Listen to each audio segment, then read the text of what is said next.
going on, my Super Saiyan, which is Rhymestyle here with Kira, but she's back! How was your trip? You actually missed last week's episode. You haven't even watched last week's episode yet. I realized that when we were starting to watch this episode, and it says last time on Dragon Ball Super, and I was like, uh-oh, I haven't watched that one. It's not like you didn't watch Resurrection F. And you don't know what happened. I mean, I know what happened. Episode 25 of Dragon Ball Super. Finally just got to see it. Again, I'm recording this last night. It's actually pretty late. Actually, not that late as compared to the last couple weeks. Big shout out to Kami FS for the subs the last couple weeks. As you guys might remember, last week, the main guy who was working on the fan subs gets hospitalized, and I saw last night that he was getting better, and he said he should be back in action next week. So we should be back. Get better soon. Yeah, we should be back to a better schedule in terms of like when episodes will be available for viewing. Usually Sunday mornings again, starting next week again. But big shout out to the whole team over there. Glad to see that he's getting better. But episode 25 now. Before we actually jump into episode 25 itself, we're gonna go ahead and just discuss the big elephant in the room, the chopper in the room, the chopper in the room. Chopper! The animation. Now, I'm not one that likes to bring up animation a lot. I know fans like to bring it up all the time, like, animation sucks. All it takes is one bad shot for people to say, oh, the episode's ruined, can't watch it anymore. Now, I will point out that episode 25 was great for the first half. The animation was on point, the art was great, and then all of a sudden it's like as if they ran out of budget at the end. For certain shots, not the whole part.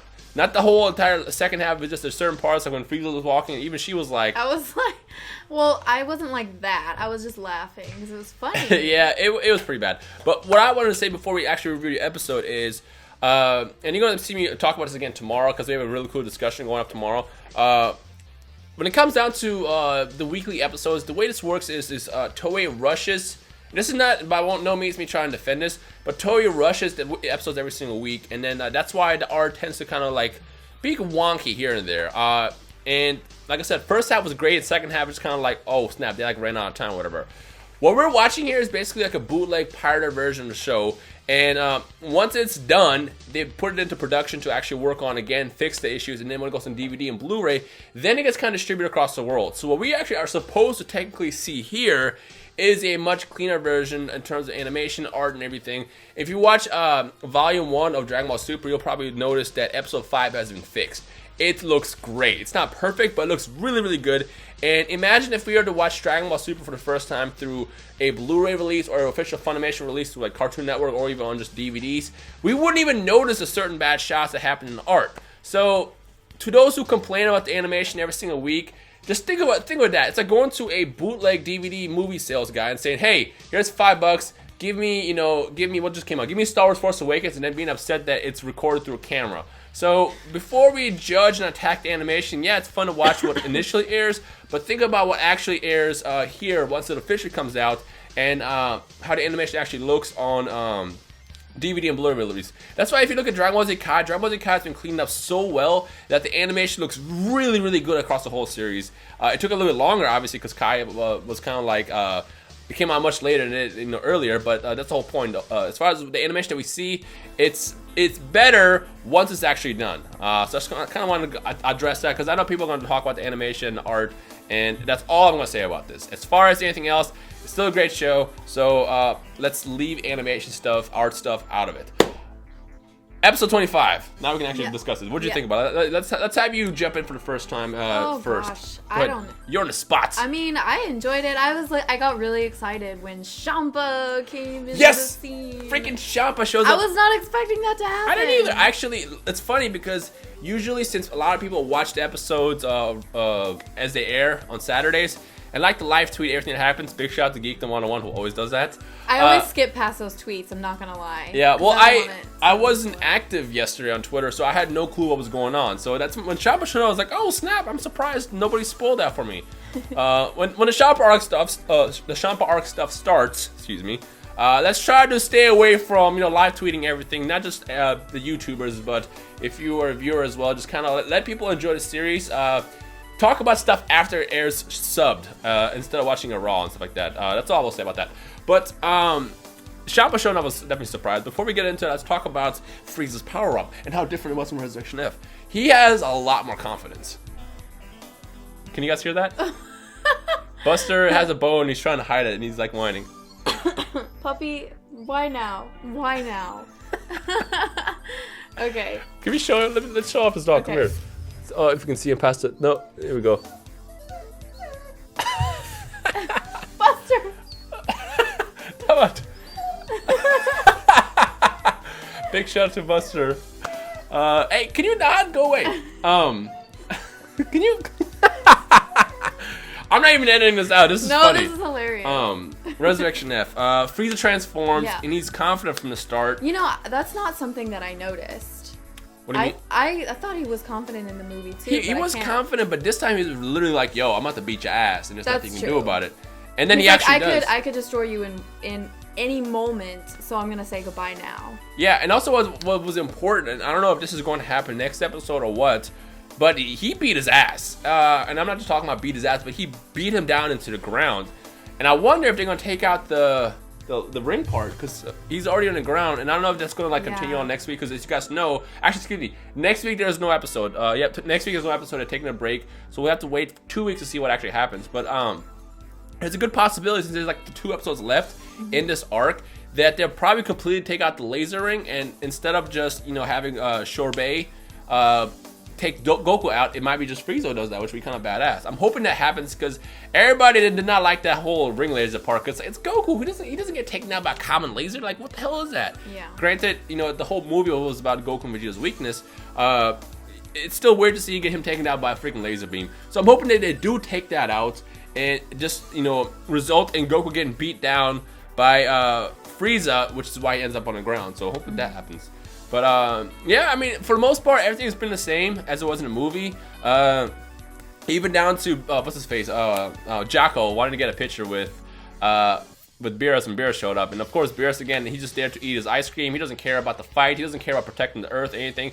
He just wants ice cream, and anybody in this vicinity, in this area, is safe. So stand behind me. So for the most part, it's all the same. But the Champa part was cool. It gives us another glimpse into what he's possibly seeking, which we already know at this point, which are the Super Dragon Balls. According to, did you hide your bone? Good boy. Good boy. He just wants to be in the video. He's proud of himself. He's so proud of himself. So far, Champa has collected 5 Super Dragon Balls, and he is going to find one more, as you guys know, prior to the events of the Champa arc beginning. So I can't wait for that to happen. Again, January 24th. I literally said this in like every single video I've done in the last like 2 weeks. Oh my god, it's coming up. Yes, January 24th is going to be the official beginning of the Champa arc, which I assume is going to be when Champa shows up on Beerus' planet and they start talking. Obviously, we're not going to get, the tournament or anything crazy to happen just yet. Buster is just, can you not? It's funny, as I said last week, this is the new setup. Let us know your thoughts on the setup if you haven't seen us last week, but we're on the floor. It's kind of weird, because like I'm trying to get this little anime background for the videos, but we're on the floor, so it's kind of like a weird setup until we get something better, but it works. But yeah, 24th is going to be the Champa stuff, so it's exciting to see we're getting to new stuff. For now, we're just kind of rushing through the Frieza arc. Next week, I assume Buster is still in. Can you go away? Go away, fool. Go away. Go play with your bone. Next week, what I assume is going to happen is it's going to be Frieza's probably going to start losing his power, his ability, because that's his big weakness. Surprise, surprise. Spoiler, in case you didn't see Resurrection F. And then, obviously, Vegeta will fight him, beat him down, and then probably the week after that, it's going to be the finale, essentially. They're going to pretty much get through episode 26 and 27 as fast as... 26, 27, 28. 26 and 27 are going to be the final ones. 28, I believe, is the episode where the Champa arc officially starts. Let me just double check my calendar before I get too confused. You have it in your calendar? No, but I just know that it airs the 24th. So January 3rd, which is next week, they're skipping it. So they got January 10th and 17th. Yeah, so there's 2 more episodes left, and then the 24th is the start of Champa arc. So they have 2 episodes to basically squeeze in the destruction on the Earth, Vegeta beating Frieza's ass, and then Frieza getting killed. So now the question is, since they're basically running out of time, are they going to change anything? Here's the question I want to ask you guys. Ultimate fan service question. If Toei decides to give Vegeta the kill, how would you guys feel about that? How would you feel about that? Let me ask you that question. I'm hyperventilating just thinking about it. That would be so exciting. That's the one question I want you guys to answer. Now, obviously, we don't know if that's going to happen for sure. I might do a separate video just kind of like, theorizing it. Because like I said, there's 2 episodes left to squeeze in a lot, and they've been doing a pretty good job trying to basically take as much out of Resurrection F and splitting into separate movies, which was a big complaint in the Battle of Gods arc, because there was episodes that just shouldn't have been a whole episode. But now that there's 2 episodes left, it's like, what's going to happen in the span of those 2 episodes? Like, is Frieza gonna die? Maybe, like, is the Resurrection F arc going to be finished and then going into the Champa arc on the 24th? Or what the deal is, we don't know yet. But we know there's 2 episodes left. But we're to the point right now where Goku is down, Vegeta has to step in, and then the finale. Then again, the finale happened pretty fast in that movie as well. So it did. It's very possible. I wonder if there will be either subtle differences or like major differences. I'm assuming subtle differences. I would not be opposed if they let Vegeta get the kill, because that would be awesome to see. Because again, think about it. We saw Resurrection F. I'm pointing at the poster. We saw Resurrection F, many times now at this point.